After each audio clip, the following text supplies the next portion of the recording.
All right. So we are live, and welcome back, everybody. I was happy to see some of the comments on the last podcast. I'm here again with W. How you doing today, W? Pretty good, pretty good. Awesome, awesome.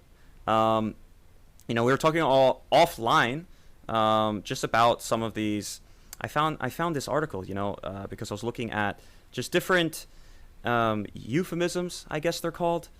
Uh, just concerning like these specific German phrases. And one thing I'm really interested in is because they actually do they come up so much in German rap, and that's always been for me like even learning German, listening to the rap songs, and these things are usually not the phrases you find like in textbooks, and that I think if it serves at least in German, even, yeah, and I would argue maybe more so than English, as like a gateway to more punchlines, which I think it's pretty interesting. And I kind of Okay. wanted to start there. We could talk about like, is German like more of a diverse or flexible language to rap in as a medium? Hmm. Um, and that'll be kind of like picking up where we left off, like German rap as an import, um, from America, but of course, completely different language.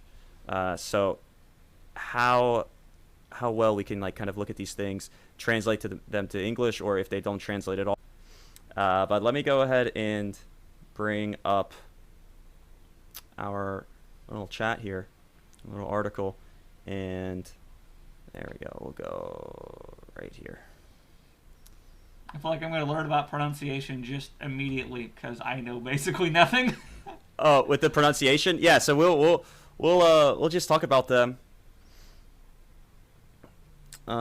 So here's it. Here it is. This is the article that accompanies that um that video. But this first one is pretty interesting. Um, Erklärungsnot, and it's literally the explanation distress. Like, I guess like that's what's fascinating because we don't have these words that describe like a very specific emotion. And that's like kind of what I wanted to talk about a little bit, just how flexible German is with like compound words, and how you can really get away with almost any type of, I would say, expression, situational expression. And so Erklärungsnot. First of all, is there an actual translation that's not a phrase, like a direct translation to English? W, what do you think? This word, I can relate to this word quite a lot. That's my thoughts on it. Okay, so well, you want to elaborate on that? uh, yeah, I tend to. I'm the guy who originally in his life did a lot of literally coloring outside of the lines as a kid. But that's mostly because I have really bad fine motor skills. But as an adult, I color outside the lines just kind of. I do things my own way because I just kind of do it that way. So there are blunders and there are things you learn doing that. I'll put it that way. So right off the bat, you know what? You're explaining this with another American euphemism, coloring outside the lines, right? You said literally coloring outside the lines, but you I mean don't think that's parallel in this case, not at all. But I mean, just make unconventional choices, have nothing to go off of, make an ass out of yourself, and then kind of learn about it in hindsight. gotcha. Okay. And so yeah, I mean, explanation distress. The only thing I can think of that is parallel is just um no, it's angst, which is a German word. Uh, or just like complete embarrassment. I don't know. But that's all right. We'll move on to Futterneid. Futterneid, which is food envy, which um and I think like the thing I do want to like probe at is like you see like these sayings get at a very specific situation that I don't know if this is.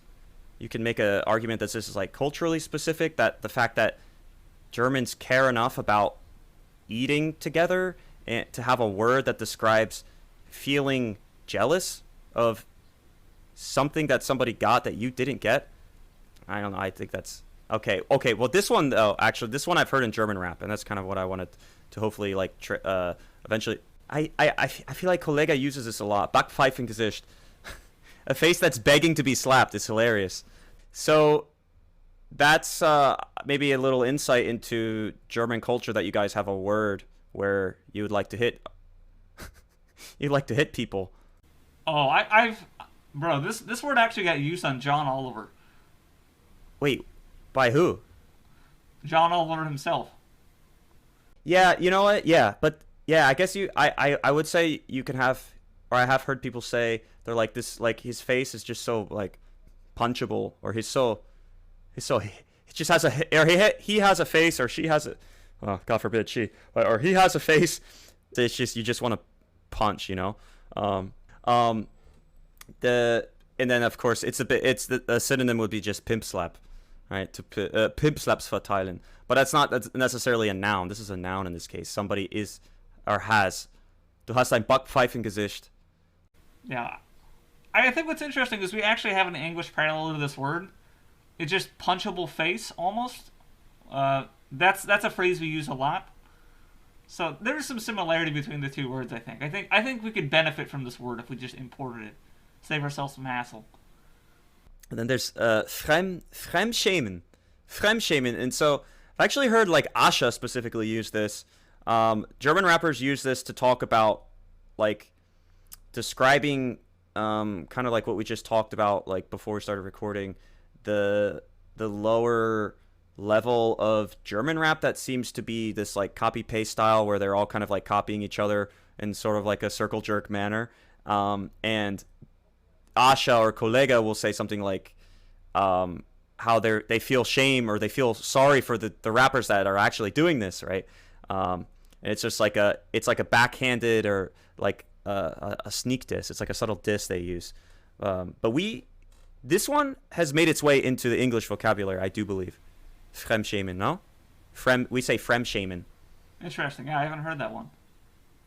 No, so the Juice WRLD, I looked this up. Juice WRLD has a song and he says Fremdschämen. Huh. Interesting. Yeah, without the German accent, you know. Right. Huh. I would not have guessed that.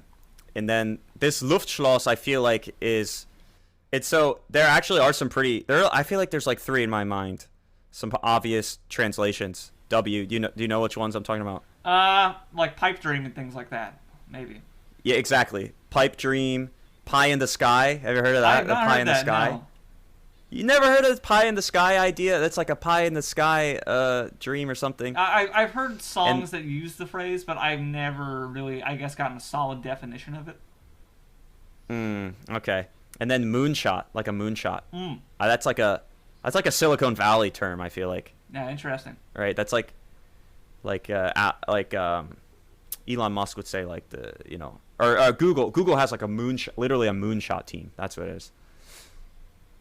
Where they just invest like tremendous resources in things that they feel like are not possible, but just for like the creative exercise.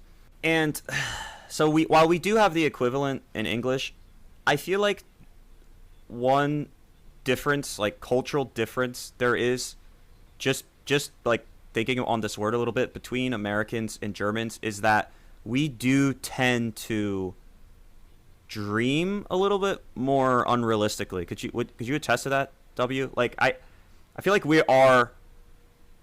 Oh, yeah, no, like, all the time. We I mean, get so much of that. I mean, just look at like the exactly. scene of, like cryptocurrency. Exactly. Everyone wants to go to the fucking moon. Yeah. Look at Elizabeth Holmes, for example. The fact that she raised so like billions of dollars for this God, what was the name of this quote unquote startup of this technology that was like, do you know what I'm talking about? Well, I want to do something more often, and that's not be afraid to Google something. No, let's do it. No, let's recording. do it. Yeah, I think it's good to make sure we have actor. Oh my gosh, this. Is it chick. Soros? Oh, Was it no, Soros? Or no. Was it? What was it called? She literal psychopath. But she is the or was the definition of this Luftschloss pipe dream, unrealistic expectations that people buy into, especially in the from what I've read in the Silicon Valley venture capital space, where she raised billions of dollars without presenting an actual product, because people get so excited for the idea, and to be honest, like, shamefully, I'm victim of this. Like, I've done this myself in my life. Like, you know what I mean? Like, I feel like Americans have so many dreams that we tend to get caught up with the idea without the plan. Yeah. And Germans, a testament to them, are a little more systematic in the way they go about things. That's just my like 2 cents on the matter. Yeah, no, I routinely fall victim to this kind of pipe dream, huge fantasies type stuff. I've done some really great stuff in my career, programming and making stuff for games, but I've also ran into a lot of projects that are unattainable or so difficult to attain that I end up basically developing vaporware that's never going to be released. But a lot of those projects I've dropped, and now I just have a couple projects that are instead very challenging but entirely possible conceptually.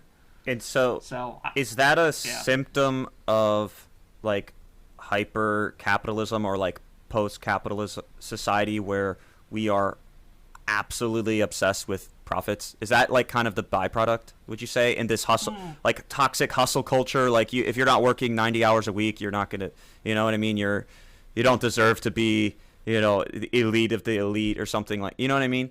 Like how Elon Musk is glorified for sleeping on the, the floor of like the Tesla factory. Oh yeah, as was Einstein, and as was Gates, and as was, I'm sure, other people before them. Which are they're outliers. They're geniuses in their own rights that like are capable of things that, like, I guess not all of us are, but like to believe that we are. I think that's, I really think this one hits home for Americans. It's like a definite weakness and a strength. I guess it depends on how you want to look at it. That we do innovate a lot over here in America, but we have a lot of, I think, poor expectations of what's actually realistic. Germans are more realistic. That's what I think what it comes down to. They're much better at planning than we are. Oh yeah. I think so too. But yeah, that's a good one. Air castle, and the translation is just horrible. Air castle. But yeah, pipe dream is probably the best translation. And then, you know what? Ruinenlust. I mean, that's just like kind of like goes right into the kind of a similar, not similar, but into the like certain aspects of like human nature, that we almost like to see people fail or things. Or am I interpreting this wrong? This is. I think you're interpreting this wrong based on the definition. Yeah. This definition is very interesting. Yeah. I'm noticing a couple words on this list seem like they're going to be used by people in German with an excessively large vocabulary who like to put themselves on a pedestal. It's like you would use these words if you're trying to come off as like more higher than thou, holier than thou, arrogant and smart. But I'll push back just to play. I kind of agree, but just to play devil's advocate. It is a kind of an interesting term if you think about culturally, Europe's, position geographically is kind of the cradle of humanity. If you think about all of the like the pre Homo species that kind of like built civilizations and fell, and there's so much like human history to be found, whereas in America we didn't start until like centuries later. So perhaps, but then we have like the Aztecs down south, the Mayans and those temples down there. So yeah, and there's like that one group, and I forget what state it is in the U.S., but it was actually like Native Americans on the North American continent who had like this like in like a very arid climate. They had built like this inside essentially a ravine or like a big valley. They built like this huge city inside the cliffs, and they had like all this great like architecture and shit they had done. R- But really? it's unclear what happened. They likely ran into excessive drought because the entire city has been abandoned for Huh. You don't know what that's called long or where time. that was? It's hundreds of years probably. Oh no, no, no. So, collapsed let's see how good my houses and a Google rubble of search is. temples put anxieties about the present into perspective and induces a pleasing melancholy at the passage of all things. And so that, I mean, that's kind of like the most telling thing. It's just like you kind of the ruins, like getting like seeing the collapse of like former civilizations is very kind of puts things into perspective that we don't really have that much time, I guess, in life. So enjoy things while you have it. I guess that's like kind of the point. Right. You can't right. find it. Huh. So. Mm-hmm. I guess it's So that's gotta Mesa be Verde National Park. Yeah, I or was gonna say something it's like got to be that? Arizona or New Mexico, New Mexico and Arizona. only because of Breaking Bad. What you said, 1400s? Yeah, it looks like it ended probably 1300. Jeez, that's old. 1300. It looks like it was empty by. So yeah, they had something not go right over there, but very very interesting architecturally. So we do have some of that on the North American continent, but we don't have the same connotation with it. I don't think because like culturally, most people who live in America yeah, are not of yeah. the Native American culture. Let's put it that way. Yeah, there well, was a bit of a that's really controversy. yeah, that's back still in like the day. No, it's debatable though because like a lot, like some say Sorry, we I have a slaughtered morbid them, sense some of say humor. they slaughtered each other, some say we brought diseases over, and most say it was all three simultaneously, right? Yeah, no, I think that's a good way to put it. There was infighting as things dragged on. There's unfortunately a lot of stuff on record, or at least a bit on record, that we kind of liked the whole concept of expansion, and we didn't like them very much. So we Yeah. weren't afraid to, get a little aggressive and push them off some land. And that's believable, and I it's really horrible like history. 100%. That's probably what happened, and I don't like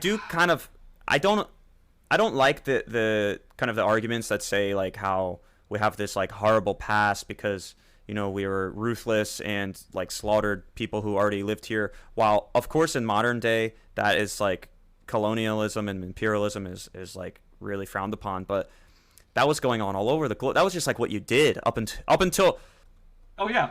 It was a different time. There's a lot of horrible stuff going on. I think it was still Yes. objectionable. Oh yeah, for but sure. Not And as there's objectionable as it there's is some today. I don't know Let's if you're put it that into way. like certain podcasts. You do listen to podcasts, right? I listen to like well, one whole podcast. check out Dan other Carlin's than, Hardcore yours, I History. guess. He is the absolute man. He just did one on slavery and the slave trade and how it kind of ran the world and kind of what the context was back then in terms of human nature and how nasty man was up Oh, until yeah. literally 200 years ago. We were brutes to each other, like just so sick. And he puts that in perspective. Yeah, kind of going to the so- same place. Talks about the Native Americans and African tribes and even the Asians, how they enslaved their own, and people were barbaric, man. In my opinion, that boils down to what they had available for resources, because obviously as industry has improved and farming methods have improved and, just all the factors have increased, we've gotten so much better at being able to produce resources Yeah. and minimize the amount of labor required to just feed our population. But I think back in the day, it was really hard to give everyone a fair shot because they just didn't have the resources, but population kept expanding. So I think a lot of civilizations got lazy and like compromised by taking people they didn't think very kindly of and putting them in servitude with the Right. bare minimum to get by Yeah. while everyone else lived a slightly higher quality of life. I think there's a lot of cultures where you look into how slavery was and how the people who owned slaves were. I think they lived a much better life because they had everyone else do all their hard work for them. And that's really sad in a modern context, but Yeah, for sure. it's so horrible. I'm so glad Yeah, we're no, past no, it. Let's for put it sure. that way. I'm so glad we live in an age where we don't have to worry about that. Other than, some places like I'm not even gonna Right, pop open. like- But like- there's a couple places today that still engage in things like that, and it's not great. But as a Yes and no. developed It nation, depends how far we're you look completely into past like that for the most part. Nike sweatshops, right, in like Vietnam, and they're happy to get cheap labor from like poorly Right. run Yeah. warehouses that they claim to be ignorant on the practices, but that's bullshit. So Yeah. Yeah. Well. Yeah, I guess that's the next step is like first slave labor, and then after that you have like child labor. yeah, Then after that you have, unfortunately, it happens a lot. I think in China they have a lot of this, where they have like entire factories of people who are they live there as like their entire life, and they work yeah, for yeah, like pennies per hour. And yeah, on some of those right. facilities they actually have to put netting Yes, outside the windows the because people Foxconn keep trying to facility in China where end their Apple lives, and uses it's that to not very produce great. their iPhones, and they know this. Yeah, yeah. Literal nets because workers Yeah, jump it's because horrible. they're literally enslaved. They do get wages, but they're not allowed to like take breaks or take time off or go work anywhere else. It's like is it? Well, exactly, and that's kind of the crazy thing. So it like Yeah, kind of does that's exist, but corporate it's like slavery. masqueraded as like a modern day like living, which is it's interesting. So we haven't evolved like too much past our instincts to mm, dominate the lesser man, or in our eyes like the other. Yeah, not literally the lesser. Yeah, in our eyes. Yeah, that's a good way to put it. Cause yeah, that's a shame because there is a lot of terrible working conditions like that, and we end up in a situation where like, oh, we could pay to do it in the U.S., but it actually turns out it's way cheaper to take it to a developing nation with poor Yeah, regulations but they're and no just minimum looking. wage, and just Yeah, have it done over there and they're ship looking it at over, well man. plus 3.5 million on the balance sheet for profit, in labor costs. So exactly. Yeah, So bottom line. let's move on to we can line go up. Kumashbek. Kumashbek. Anyways, Kumashbek is a popular one. I think recognize how. And this is actually. This one is like totally Oh, yeah. relatable. I think without saying it. Exists in every culture where because like food is euphoric. Food is especially if it's like tastes a certain way. It's like very much like a drug where just like you had a bad day and you just shove a freaking carton of ice cream, down your throat. It's like therapeutic. right. I would argue this word is somehow more I think so, American too. than it is German, just in spirit. I think we do a lot of this. This is it's probably one of the major things that contributes to our obesity epidemic, but we have a lot of other factors that contribute to it that are more important. Kumashbek. But I would not be So, surprised if this is somewhere on the top do we list. have an English word for this? I guess. Yeah. Comfort food, comfort eating, or Comfort food? or just like, Yeah. yeah. I would suppose like comfort food. It's like you like fried chicken and like biscuits but that's more like of the southern. That's not quite it. But yeah, you get some comfort food when you're not feeling well. It's not necessarily healthy, but yeah, definitely sorrow. But sorrow fat also doesn't translate. But I guess we get the meaning. And so here Yeah. we start getting a little crazier. Actually, past 10 they start getting interesting. Actually, in my opinion, I like Fernweh Verschlimmbesserung, which is odd. And then I know I'm skipping around a bit. Schadenfreude, and then Weltschmerz, which I think is like now you start talking about like a lot of great philosophers coming out of Germany that the Enlightenment of like Europe, they maybe had a play. I'm kind of like out of my league here, but they had a play on something like this, like the world sadness, the ability to take your own sorrow and liken it to just the inevitable downtrodden of the humans in general, just like that people just, the world is always suffering, right? People are always suffering, and so when you're able to see this Weltschmerz, it's almost makes it hurt a little bit less, right? Yeah, it's interesting. I think philosophically, there's a lot of philosophy that was done on this, especially Yeah, gosh, what was it and like the 19th and also 20th century? I think there's a lot of. it's almost philosophy on like this. a word that feels all the more relevant in today's day because we could see so many casualties and like these like war events and these horrible things going on in the world, just via social media. Yeah, and just like with just Yeah. like Plagues and 24/7 all news. sorts of Like stuff. back then you just get like a little newspaper and that's it. And so it wasn't as obvious that the world was literally burning.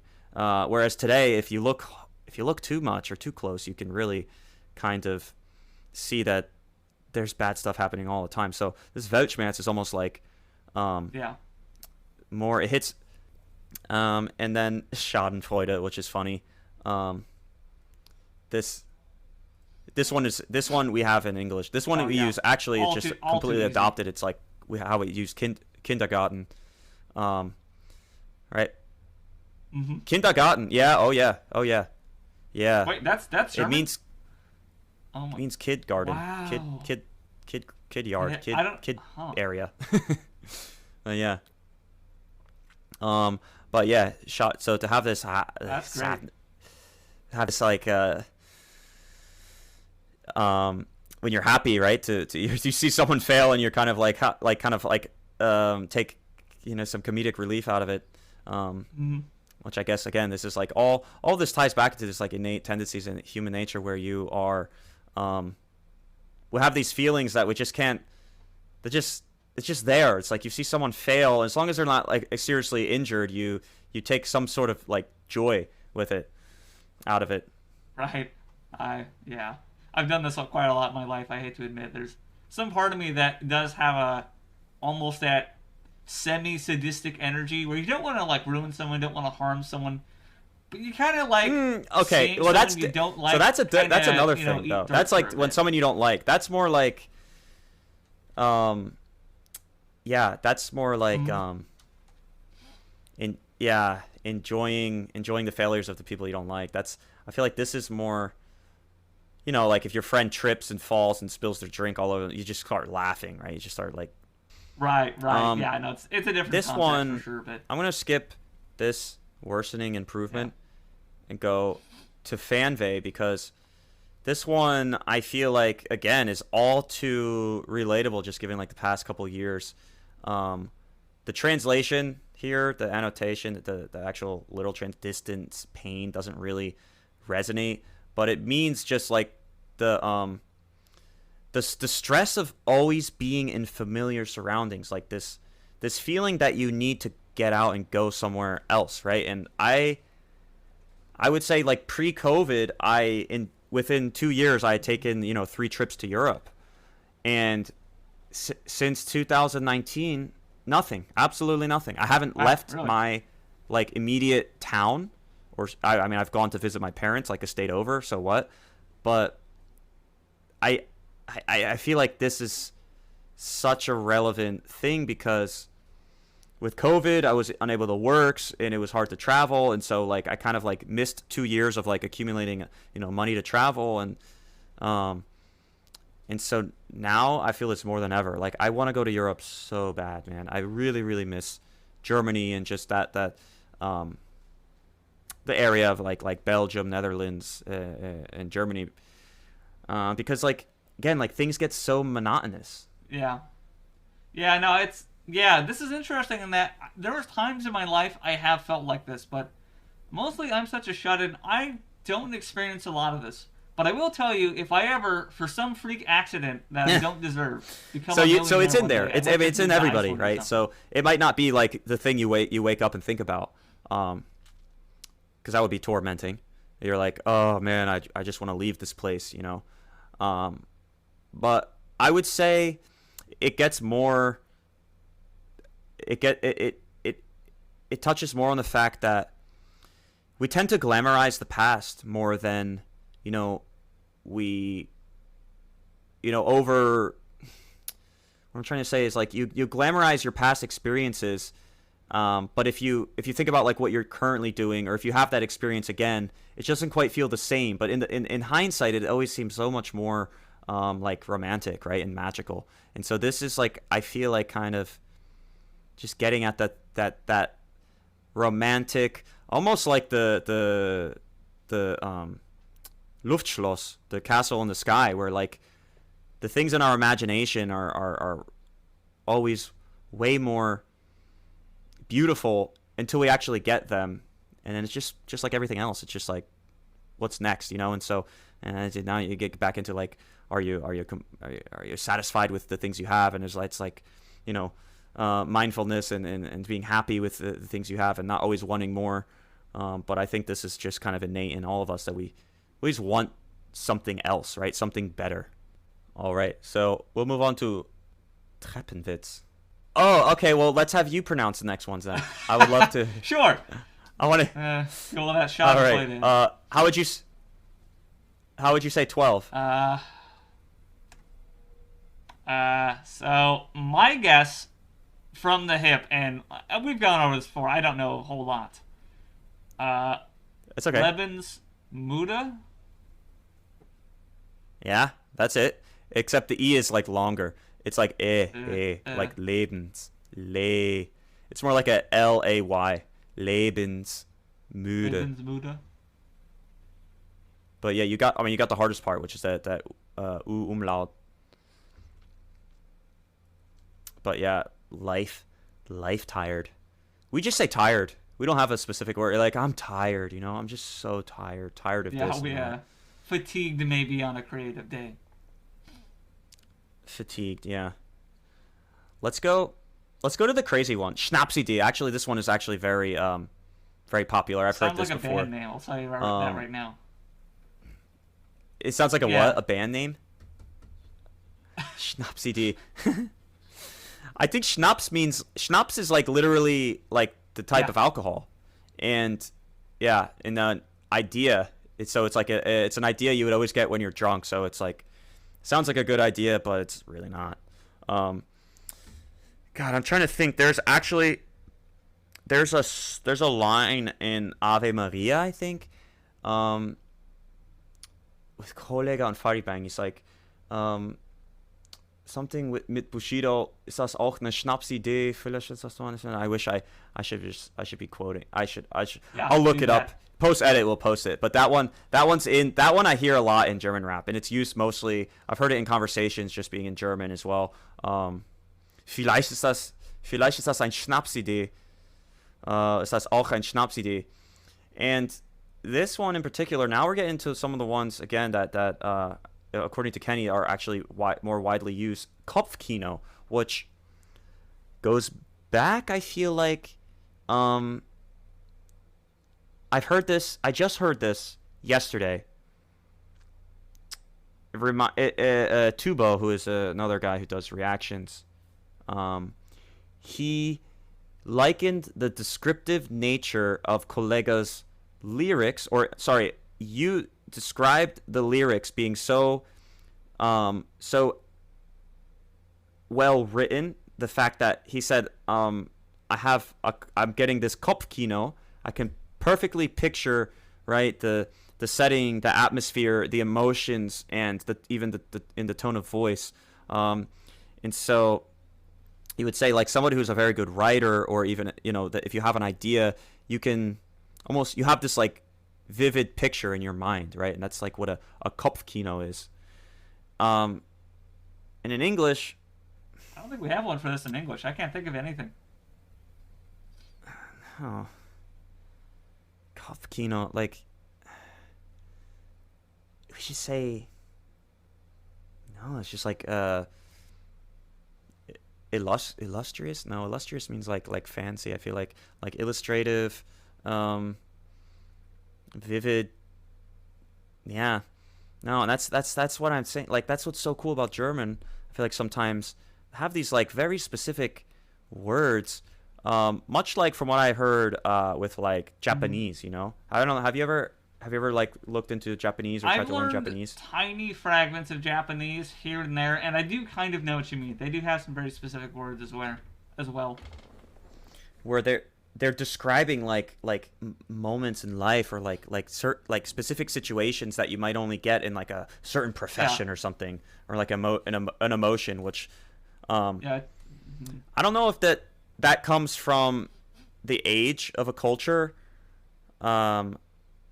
just But that's tough to Right. say, right? Because I don't know how old is English and how old is German. English is like what is it like I think 14th, 15th century maybe is when English started really becoming a thing. It was a mix between the Germanic-speaking peasant class of essentially Great Britain, more or less, but it would call that at the time, and the Latin-speaking higher class. And over time, the class division kind of Hmm. broke down linguistically, and they kind of intermingled, and we have this great abomination of a language today that is half Latin, half German.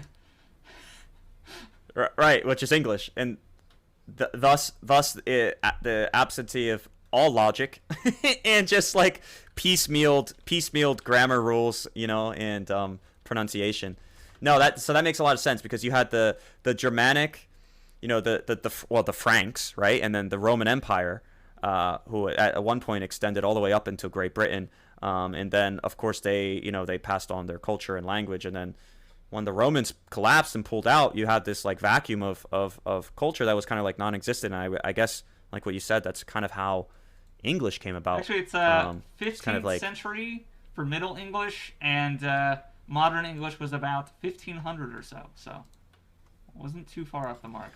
so so what we're seeing with all these German words is just an absolute like different a very vast large discrepancy between language Yeah. maturity, and that the longer the language exists, you get this beautiful collection of very descriptive, compound words, or just the ability to find a way to capture, Hmm. these like daily, day by day experiences Yeah. that we kind of we just don't have. We just don't have this in Yeah. English, As I which is understand it, oh, it's sorry. cool. It Go makes ahead. you go ahead. No, As go I ahead. No, understand it, we you actually go ahead. import a lot of German and French words to do this for us.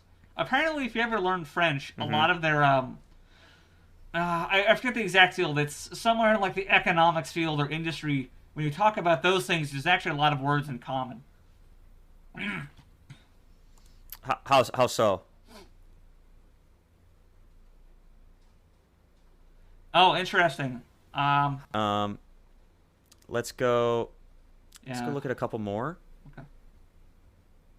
And oh, here we are. Because I do like this one too. This, again, where it's just like along the same lines, and they get really crazy here. They get really crazy. Um,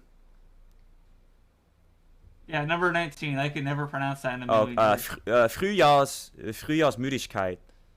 So it, and they only don't. No, it's just because I would have honestly, got they're all absolutely words none of that that. like are you like Frühjahr is spring. It's like a season, It's like Sommer, Frühjahr, and then you have Hmm. Müdigkeit, which just means tiredness. And so you get used. That's why I do like German, because when you have these compound words, there you can really take a quick glance and see the break and see the one or two words that and you just like the pronunciation doesn't really change, Yeah. and you just kind of say it all at once. But spring tiredness, I don't really get this one, honestly. I don't. I thought always spring is like kind of the awakening for, because you're coming out of winter. Right. But this one, we'll do a couple more, and then we can either go to another topic or wrap this up. But Bildungsroman, which means German literature is full of distinctive kind of novel in which we follow the maturation of a central character, normally in relation to love and work. Strana and the word that crowns it presents that crowns it presents a particular answer to the vexed question of what a novel should be for. For a great German tradition, the point of novels is to teach us how to live. So, almost biblical in a sense, Interesting. kind of crafting stories that are meant to teach people how to lead good lives. Which, yeah, I mean, it just sounds like the Bible to me.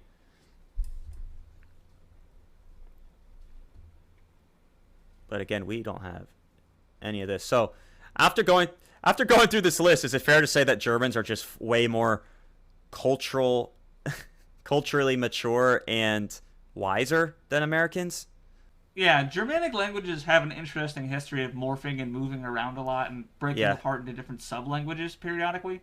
But I think they have a base they've been able to roughly keep, so they are a much more, as you said, mature or aged language than us. So they get to build it's up so things like this. it's I really agree cool. completely And on that note. um, years ago when I was just like really invested in learning German, I got um the Game of Thrones in German from Germany, um, and this was after I had done Oh Rosetta wow. Stone, but before I had done like serious classes, so I knew a lot of words, but the context, like the ability to read like something that was written so eloquently, um, you get to see, man, just the way, and I still can't stress this enough of how amazing like the German language is and how it expresses certain situations even um, as good or even better than the English language.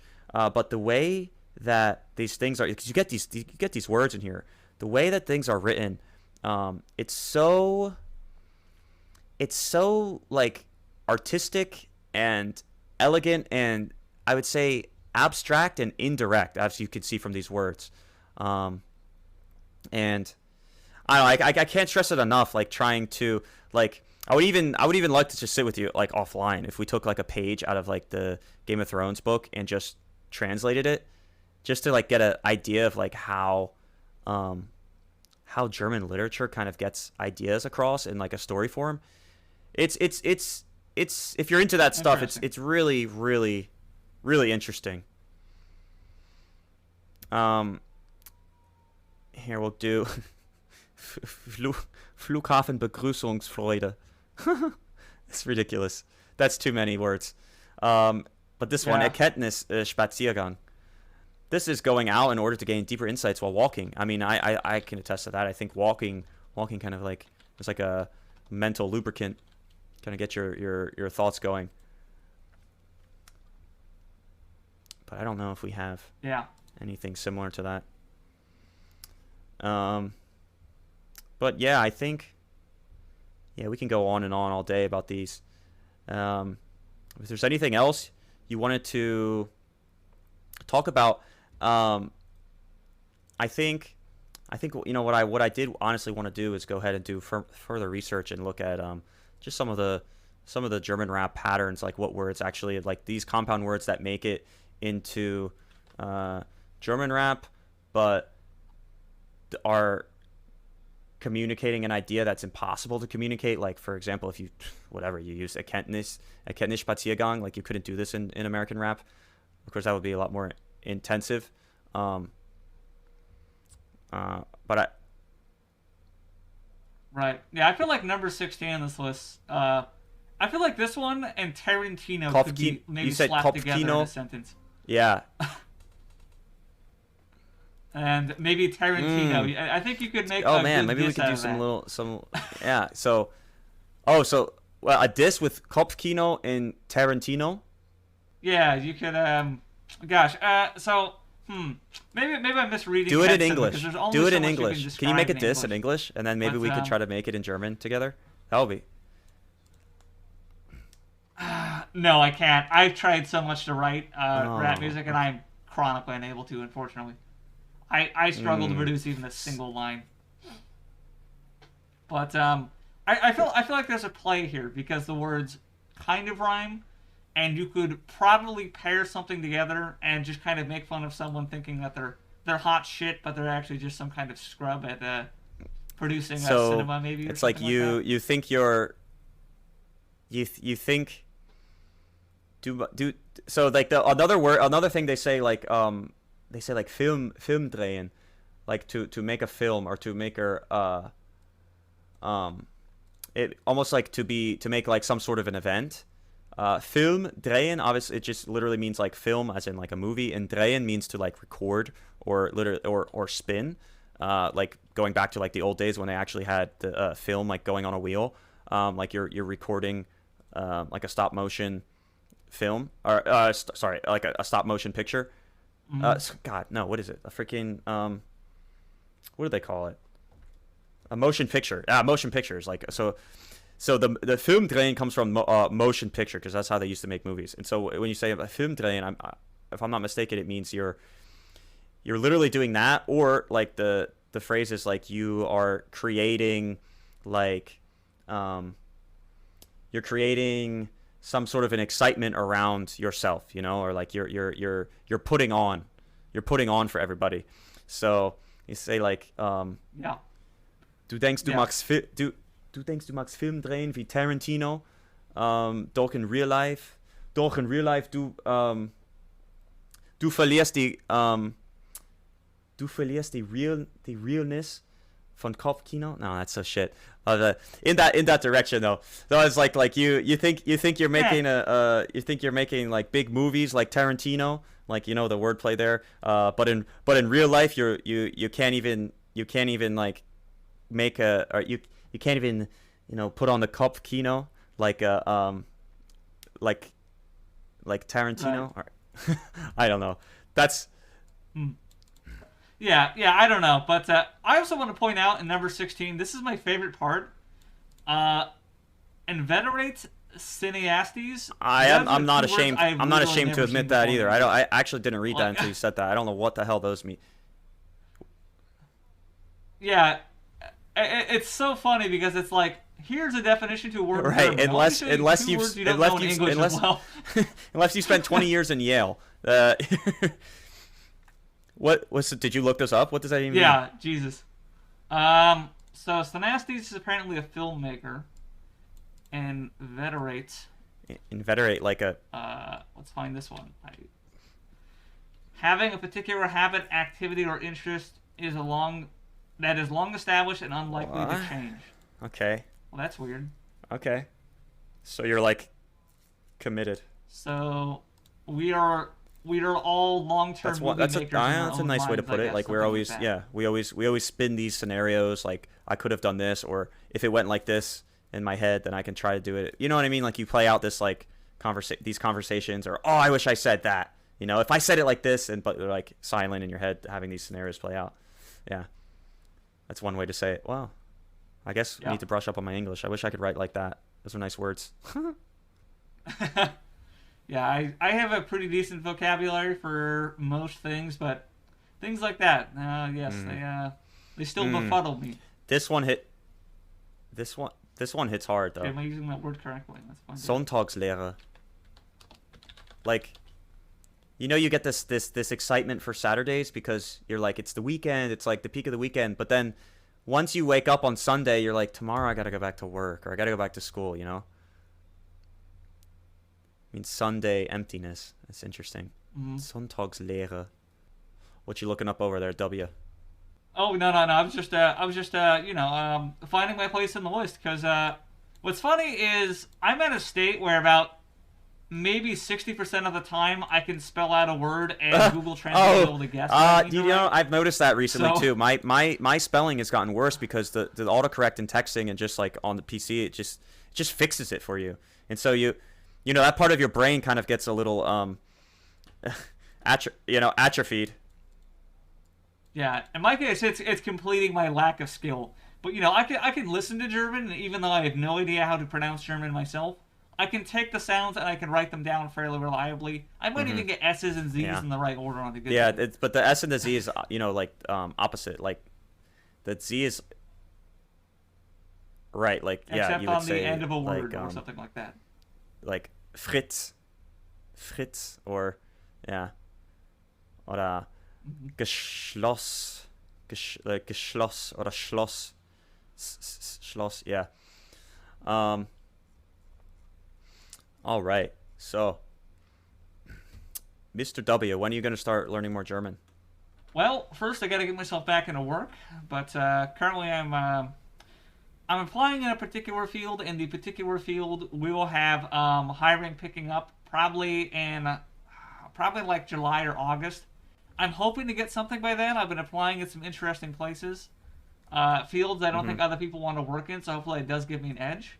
I've got a good resume. I've got good recommendations across the board. I just got to really get my foot in the door. That's all I got to do. Is Gotcha. get my foot Yeah. back in the door somewhere, and I think I'll do really good.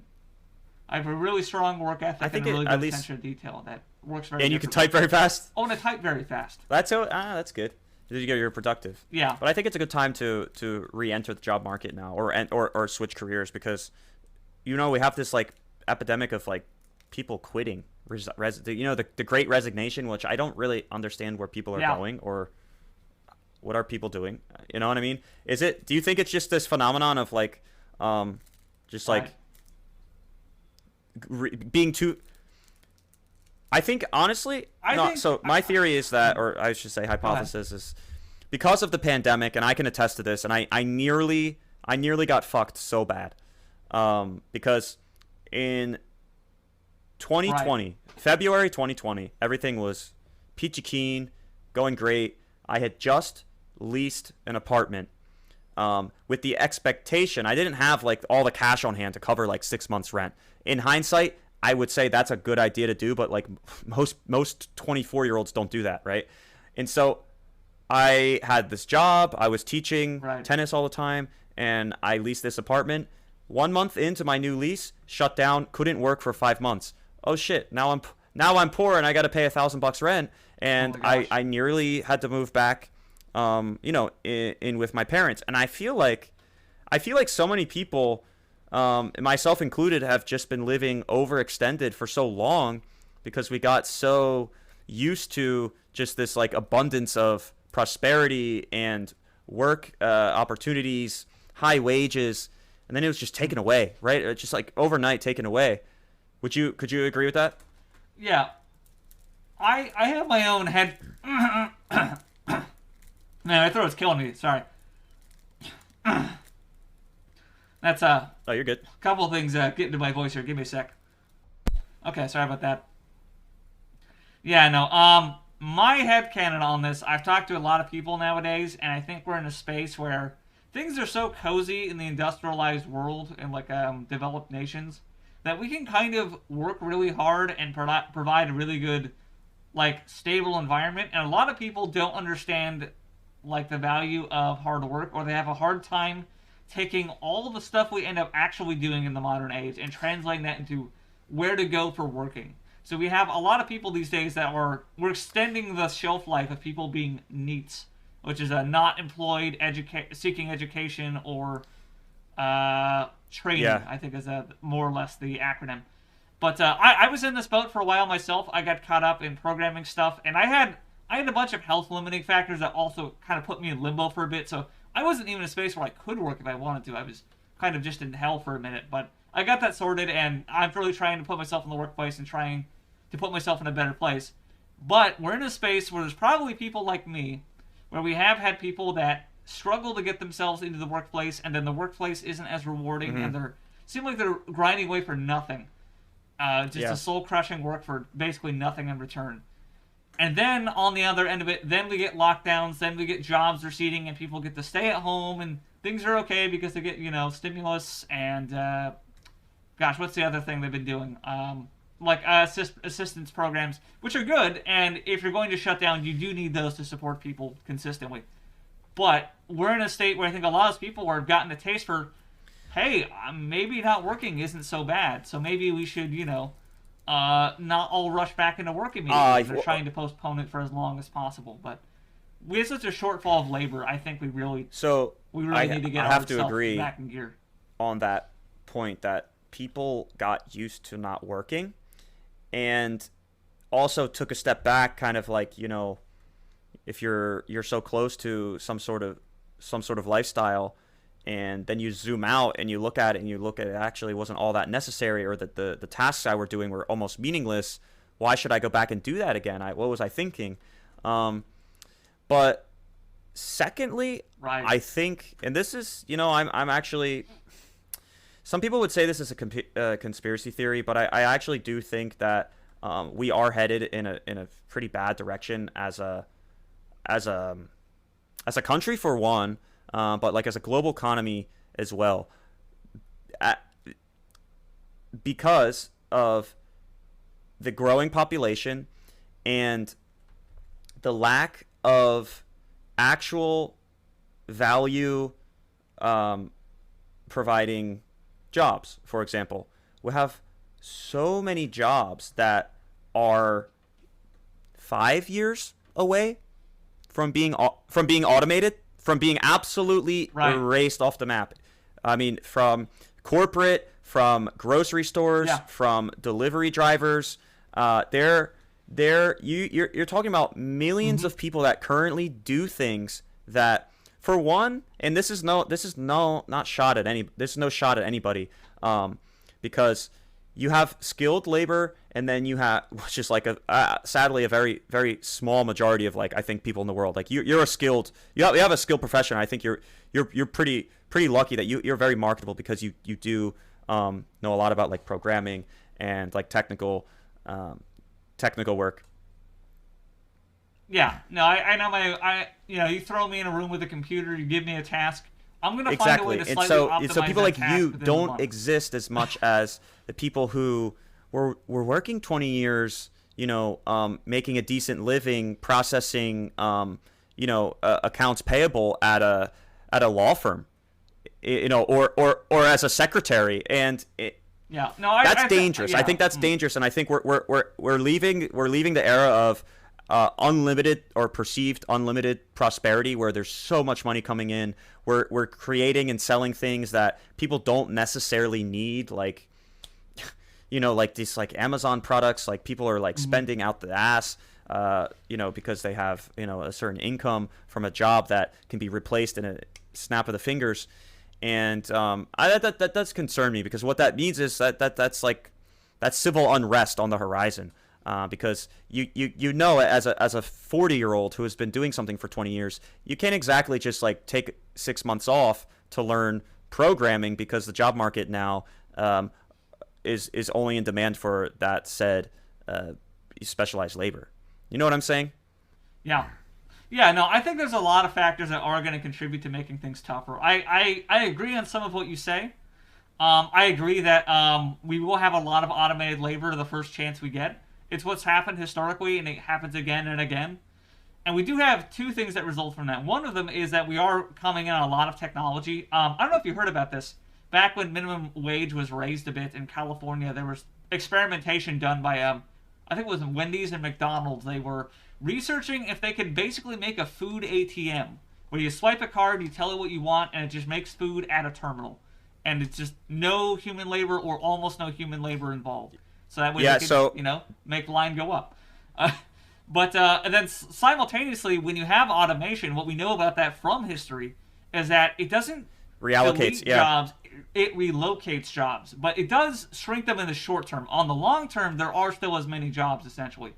But the problem with that is you need skilled labor. You need people with skills. You need an effective system that prepares people for that kind of labor. And if you don't, you end up in a really tough spot where a lot of people can't put their foot to in the go door back and to, get like, in to work 40 somewhere. minutes ago, when we were talking about this culture in America where we tend to kind of put the carriage before the horse, in that dreams and ideas take precedent over actual well thought out plans, and you can get a pretty decent salary by operating day to day with that mindset currently.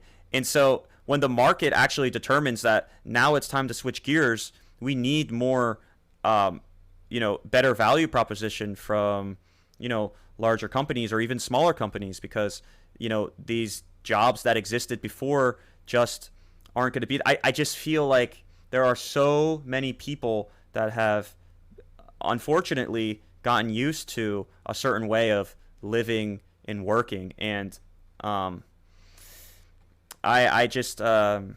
worry about it, and I'm taking this straight from just my family, for example, like my parents, like the jobs that they do, they've been at their jobs for 20, 30 years, and they're still using some sort of, like, this, like, antiquated, and by antiquated I mean, like, pre-1980s way of doing things, where, like, you're processing reports, you're sending paperwork over to this guy, and he's putting it in a system, and then you're doing a meeting, and now you're sharing this and that, and this ability to, like, have people doing certain jobs on a salary it's just it's a house of cards, and that's just, like, kind of what worries me. Not for myself, I actually do, for myself, I mean, I teach tennis for a living, and I know that's like kind of also like an entitled job, um, but it all also completely relies on or kind of rides the coattails of like the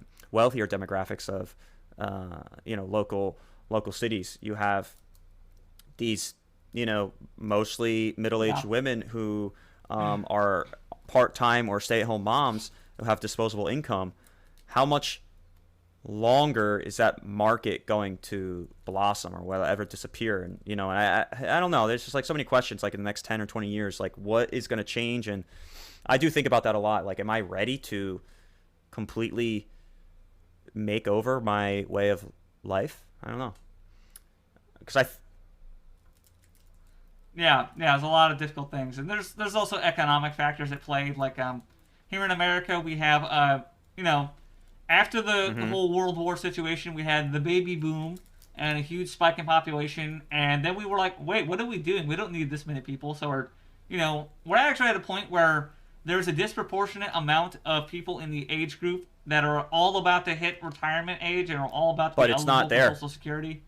And No, yeah, it's Social not there Security because isn't the best funded because right now. No, it's not. Disproportionately So, reliant on yeah, the lack of workers, because there's not enough being like bought, like not enough people are like contributing to Social Security right now, and yeah. And since their days, unfortunately, economic factors have gotten a lot harder. It's harder to, you can't just pull no, yourself up by your own bootstraps as I easy as you don't can anymore. I So, yeah I hate that yeah, that motto. As much as I would say I lean conservative but have liberal Yeah. values, and that kind of like puts me pretty centrist. But pulling yourself up by their own bootstraps is like, it just doesn't exist anymore. There's like there's certain places you just can't walk into and get a job unless you want to work 12-hour shifts to still Yeah. fall couple $100 short on the rent that's rising every year.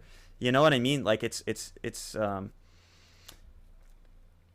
yeah. No, I literally have a great grandfather. I think maybe I'm misremembering who this was. Maybe it was an uncle or something instead, who got a job just walking in and saying, "One day my name is going to be on the front of that sign." And the guy was like, "I love that attitude. Welcome aboard."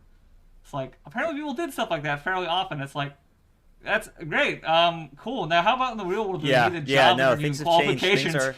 Things are super competitive now. Things have changed. And yeah, I don't know. I think we're reaching a breaking point, where qualifications are going to overcorrect, and potentially, again, I think just create this void of unemployed generations.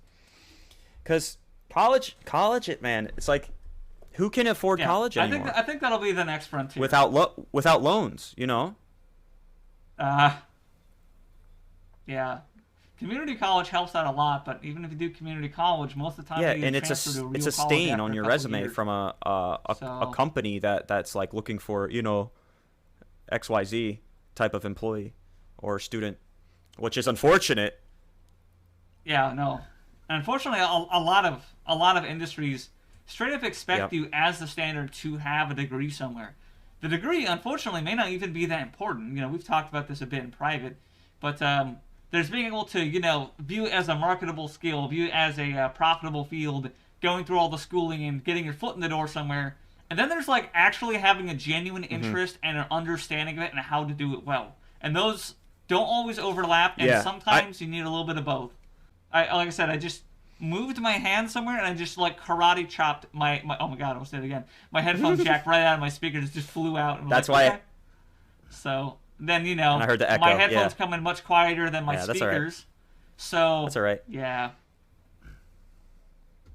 Loud equals funny. That's For what modern I've learned from comedy? Modern comedy. So I hope that was very funny.